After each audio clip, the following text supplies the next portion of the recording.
You're listening to a news summary from policydeck.news. Pakistan's political standoff has deepened as jailed former Prime Minister Imran Khan has rejected negotiations with the ruling coalition despite signals from the Pakistan Muslim League N (PMLN) that it is open to dialogue. The impasse has renewed scrutiny of the military's role in civilian politics and highlighted widening questions over governance, legitimacy, and stability. The government, led by Prime Minister Shehbaz Sharif and supported by the Pakistan People's Party, has repeatedly floated dialogue as a means to reduce political tensions. However, political analysts say the Sharif Zardari led coalition lacks both the electoral mandate and political authority to engage in substantive negotiations with Khan's Pakistan Tehreek-e-Insaf (PTI).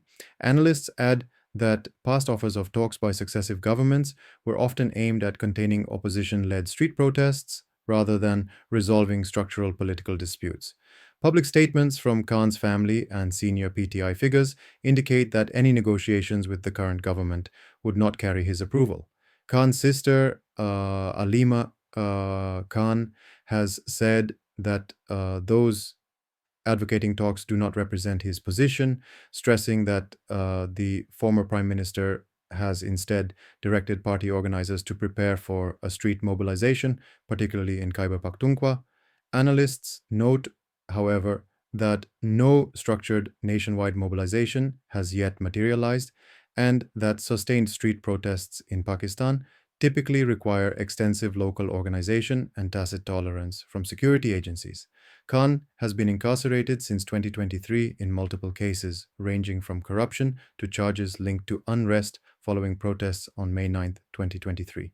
PTI leaders and allied commentators describe the May 9th cases as politically motivated, a claim rejected by the authorities.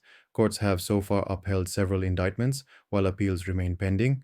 From prison, Khan has repeatedly called for an independent judicial inquiry into the May 9th violence and demanded the public release of CCTV footage from affected sites. He has alleged the footage was removed by those who orchestrated the unrest.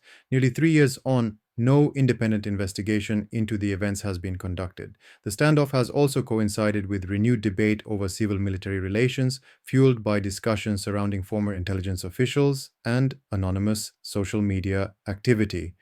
Commentators have highlighted the now deactivated X account Amar Solangi, which frequently posted aggressive commentary targeting journalists, activists, and judges. Several journalists have alleged the account had links to individuals within the security establishment, including references to senior military intelligence officer Faisal Nasir. No official confirmation has been provided, and the military has not publicly commented. Analysts say the account's sudden shutdown has intensified speculation of internal rivalries within the military, including competition linked to future senior appointments, though these claims remain unverified.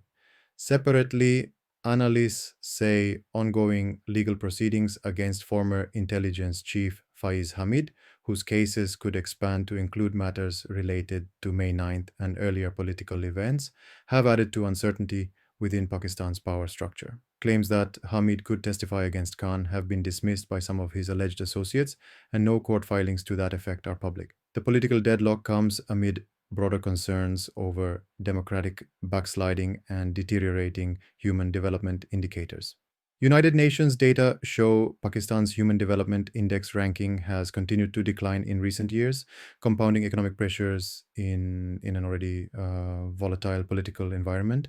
For now, Pakistan appears locked in a familiar cycle, a government facing legitimacy questions, an opposition leader exercising influence from prison, and a military establishment once again accused of shaping political outcomes behind the scenes.